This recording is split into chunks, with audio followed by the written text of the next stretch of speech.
confession, own community, with a leading kind of privileging of one's own community and against other communities. And so it's a preference of those who hold the same identity as oneself in opposition to other forms of identity. Now, this in and of itself may not necessarily be such an issue. After all, in lots of different contexts, people have very clear ideas of what their identity is, and they define their identity against others. Difference in itself, of course, is not the issue. What happens is when you go beyond that.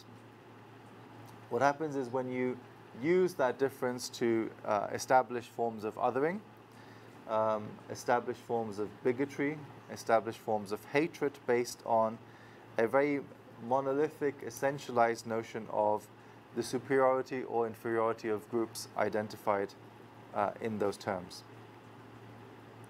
And so fundamentally, one of the questions we have is, to what extent does that difference lead to conflict, and to what extent does that then define the politics?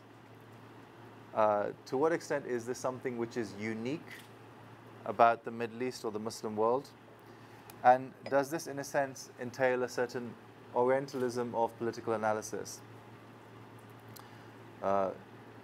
People assume, for example, in Europe or North America, that politics is based on rational discourse, on the give and take of ideas, whereas,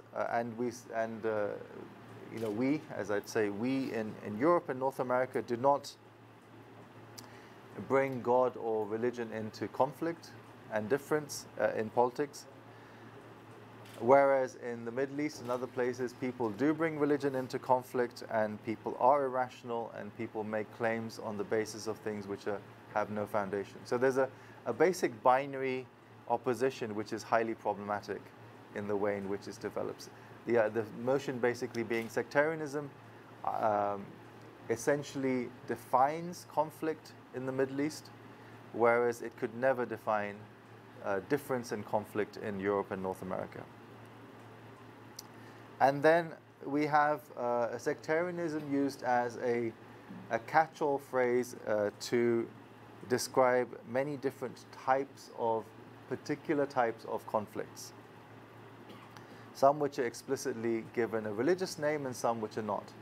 So the classic one is, to what extent is sectarianism, particularly Sunni-Shia difference in the Middle East, a cover for a proxy war between Iran and Saudi Arabia? So to what extent is it a catch-all for that? And then you have different types of other types of conflicts. You've got Muslim Copt conflicts in Egypt. To what extent is this a religious issue, or is it to do with, for example, the structural nature of the Egyptian state, and particularly of a military state in Egypt? And then you have sectarianism defining the multi-confessional sorts of relationships in places like Lebanon and Syria. And you also have sectarianism used to define the nature of religious and ethnic conflict in places like Iraq and Turkey. Fundamentally, the question, I guess, to be asked is, how useful is an analysis which looks at these sorts of conflicts purely in terms of religion? And, for example, should we really consider what happened in Iraq after 2003 to be somehow a continuation of a conflict which began in 680? It fundamentally does not seem to be a terribly sensible way of looking at that. Nor does it seem terribly sensible to consider what happened in Iraq post-2003 to be a straightforward continuation of 16th, 17th century wars between Safavid, Iran, and Ottoman Turkey and the western part of West Asia. More proximately, people look at certain points or waves of political developments which are then used to identify sectarian points in the last few decades. So people, for example, start off by saying, well, the beginning of the conflict that we have here is 1979 with the Iranian Revolution. And with the two aspects of that, one is the desire for some people in Iran to export the revolution, and of course the desire for others to combat that revolution. So famously we have the establishment of the GCC, basically as a bulwark against the revolution, and to what extent was the response to that revolution increasingly articulated in religious terms. The second obvious one is Iraq post-2003, the development of widespread development in the region of anti-Shia rhetoric, in the sense that there was almost an idea that Iraq had shifted from basically being a Sunni power, whatever that means, to being a Shia power. And you have this talk about what was called al-Madda Safawi, the Safavid wave, which was affecting Iraq. Again, the use of the word Safawi is interesting because, of course, the Safavids came to an end in 1722. And the increasing use of derogatory language, so you have the language of Rawafid and Nawasib being used, and a lot of analytic works which are trying to use these to talk about how the other is essentialized. And so you get the development of what's sometimes then called a new Islamic Cold War, which sometimes becomes hot and sometimes cold depending on contexts.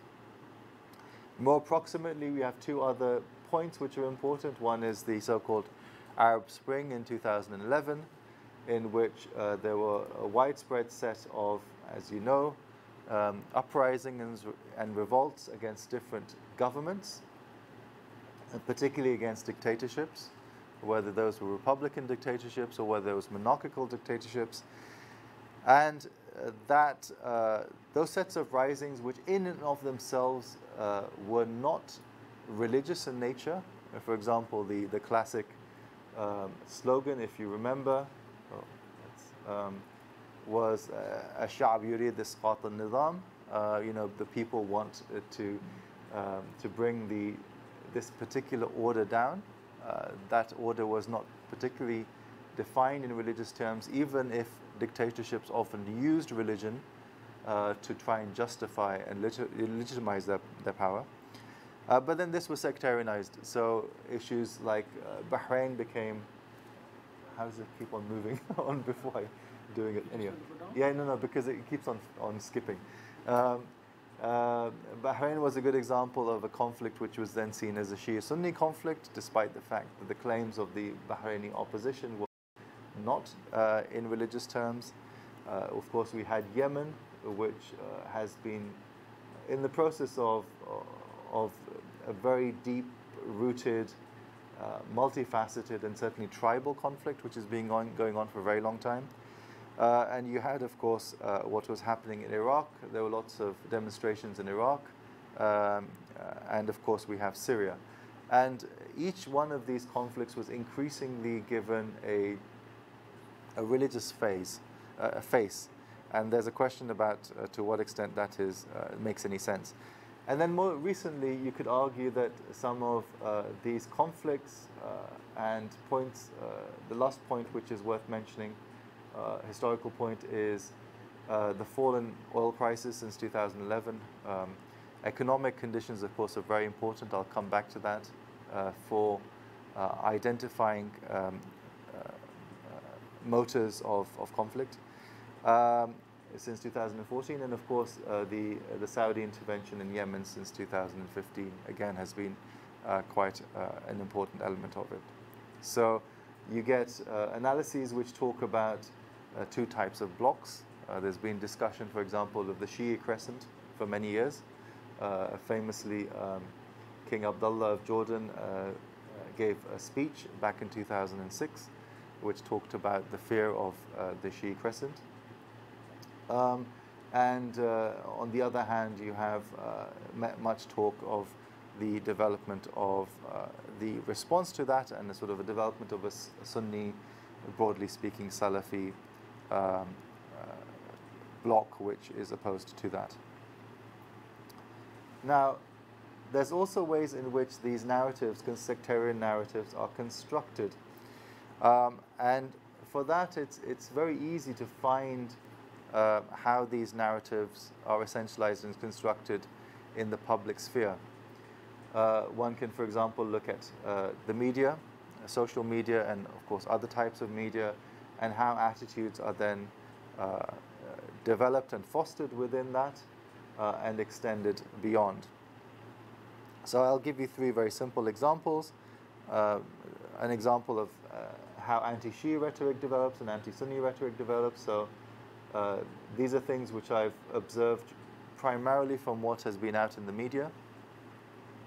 So you get the development of anti-Shia rhetoric by talking about expansionist imperial ambition, talking about Shia communities, particularly in the Gulf, as Iranian proxies, who are basically following this expansionist model, talking about how the Sunni heritage is vilified, and a very important aspect of the notion that somehow the Shia are anti-Arab.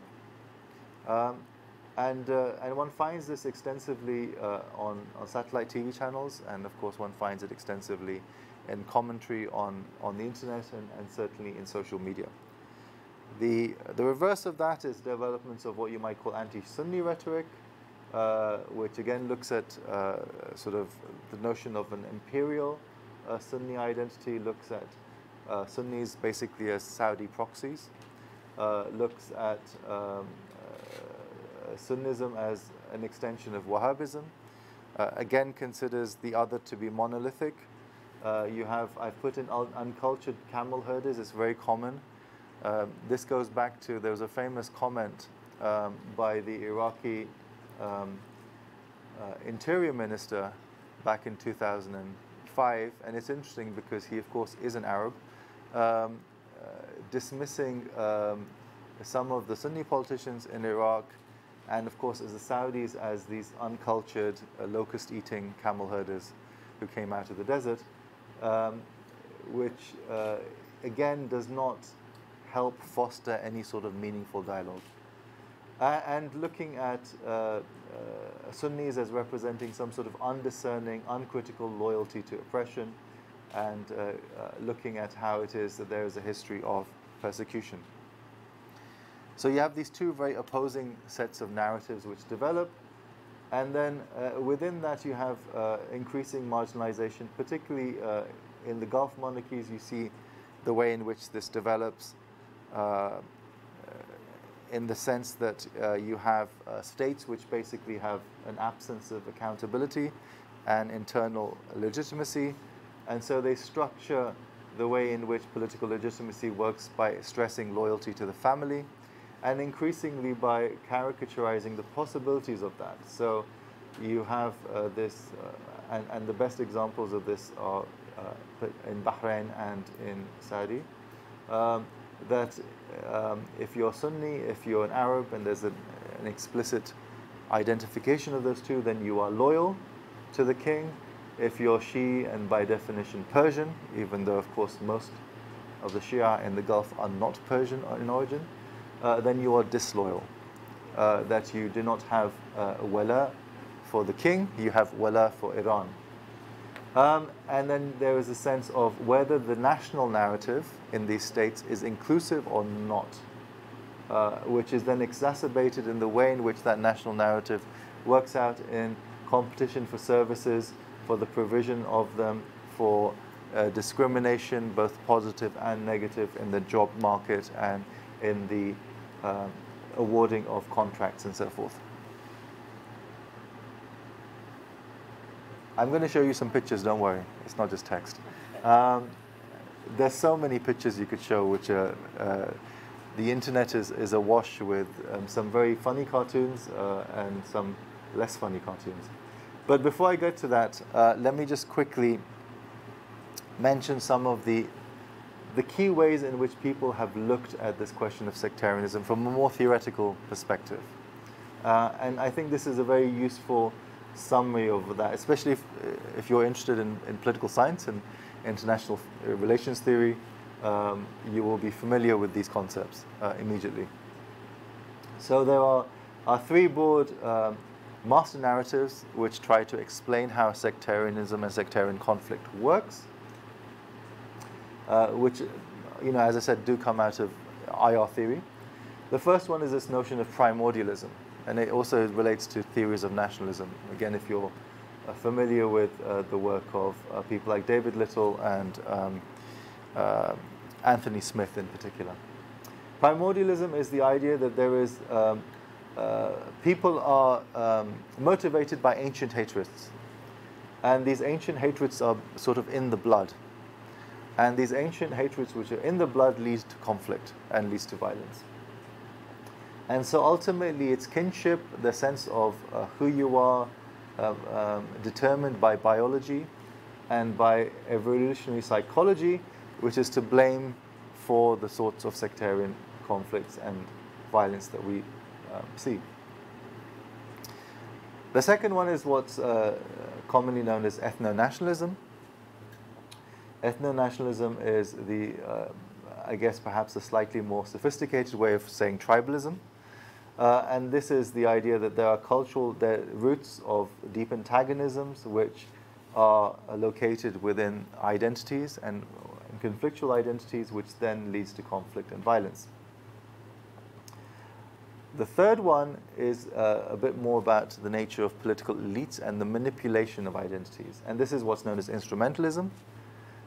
Instrumentalism, in a sense, is a type of constructivism. So instead of saying that there is something essentially within the blood or within identity which determines it, it's more the fact that people may feel these sorts of connections, but there has to be a way in which political elites, in particular, manipulate people to produce a conflict and violence. So political elites who represent communities and sectional interests manipulate and mobilize masses. The masses, on grounds of identity, produce conflict and violence. So broadly speaking, these are the three main master narratives which are often used to explain how it is that we get to sectarian violence. The one way in which you might critique them all, and this is a theoretical perspective which precisely does that, whether it constitutes an alternative master narrative is an open question, is what I'm calling constructivist realism, or a mixture of constructivism and realism, which argues that identities are complex, they are constructed, they are not natural, they are not in the blood, that we should be skeptical about grand narratives and about overarching explanations, that often structures and agencies are constrained in ways in which it's not just the case that single individuals can choose to do certain types of things. And it also posits certain anthropological notions about the nature of humans. So people are not necessarily evil, for example. It's quite a useful reminder that people are not necessarily bad. And also people are not necessarily good. So people are not necessarily good and rational agents. For example, Kantian political theory, Kantianism generally, often assumes that we can be really good, clear, rational agents, that we act and we make decisions based on very calculated, rational, deliberative foundations. And of course, people don't necessarily work like that. Also, political morality is often expedient. The sphere of politics in itself is not necessarily one which is terribly moral. And what one sees in politics is this kind of unfolding type of drama. So that leads one to a very simple kind of conclusion about whether an overarching theory actually helps to explain human phenomena such as sectarian violence. And I'll come back to this because, in a sense, I'm trying to move towards a different theory, and I'm undermining my own argument by questioning whether that makes actually any sense. Now let's give you some examples from pictures of how sectarian narratives work out. This is a very famous picture. I'm sure you've seen this many times in many different ways. A classic argument about Iraq, right? So basically, the idea is Iraq is artificial. I'm sure you will have heard this said many, many times. Iraq is artificial. It's basically a historical accident because the Ottomans had 3 different provinces, and of course the British are often at fault. If you are familiar with the development of 20th century Middle East history, basically cobbled together these 3 very disparate wilayat of the Ottoman Empire, and put together people who, really couldn't possibly have got on together. So you have Iraq as a amalgamation of 3 distinct units, which are then given this rather very neat territorial unity. So you've got, broadly speaking, Kurds in the north, you've got Sunnis in the center and in the west, and you've got the Shia in the south. And of course, we know that the realities are much more complicated than that. It's interesting that you have a mixture of religious and ethnic language being used. It's almost as if Kurds are expected to be something apart from Sunnis and Shia. And of course, we know that Kurds are both. You have some Kurds who claim to be Zoroastrians, but that is a different matter, which we'll leave to one side. And of course, you have Yazidi Kurds as well. But the situation is much more complicated, and maps never work like this.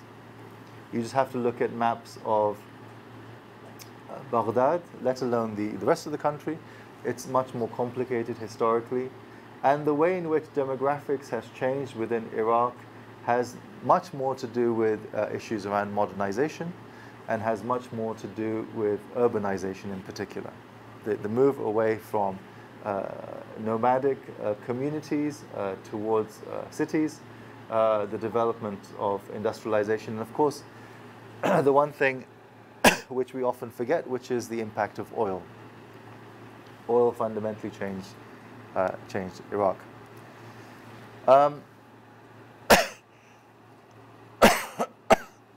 Now, I will show you, let me show you this other picture before I come back to some other things.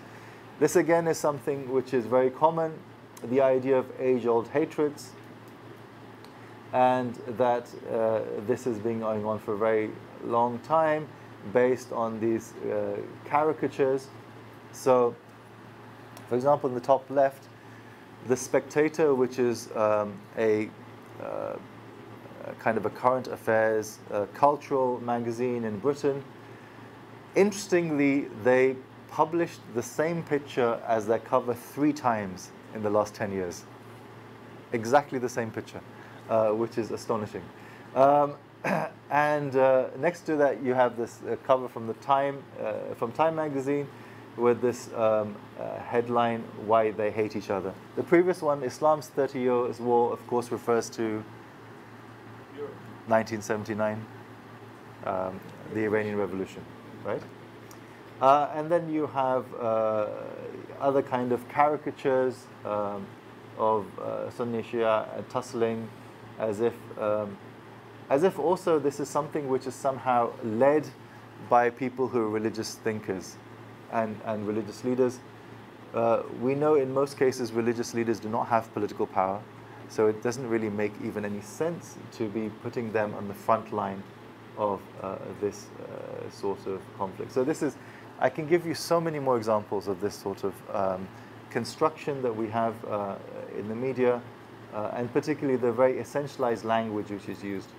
Why do they hate each other? Which is very similar to the language which is used in counterterrorism, which is, why do they hate us?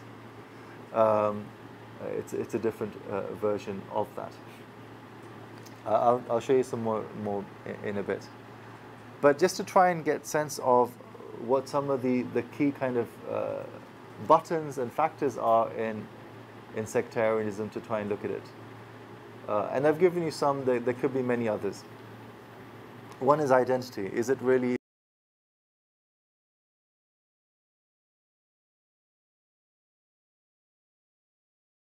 identity politics?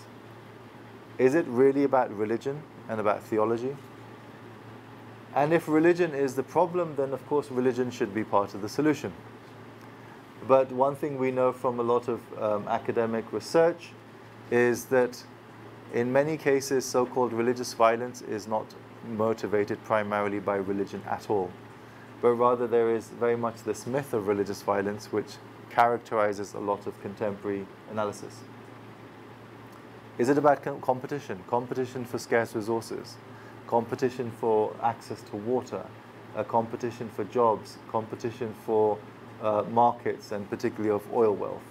It's one other possibility. You've got a very crucial question, which is, does difference necessarily lead to conflict? Difference is very much an element of human life. Every single one of us is different. We all have different desires, and we all have different priorities and wants and needs, and the way in which we present ourselves. If we're going to say that difference necessarily leads to conflict, then strictly speaking, we should have humans killing each other all the time, throughout history, every time, and there really shouldn't be so many humans on this face of the planet. You have problems of essentialism. Does reducing a sectarian identity and difference to ontology, something which is a basic statement of the way things are, useful, or should we look at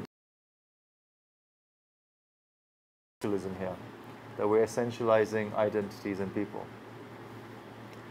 And we often forget that politics is really about the management of violence, and is to reverse a very old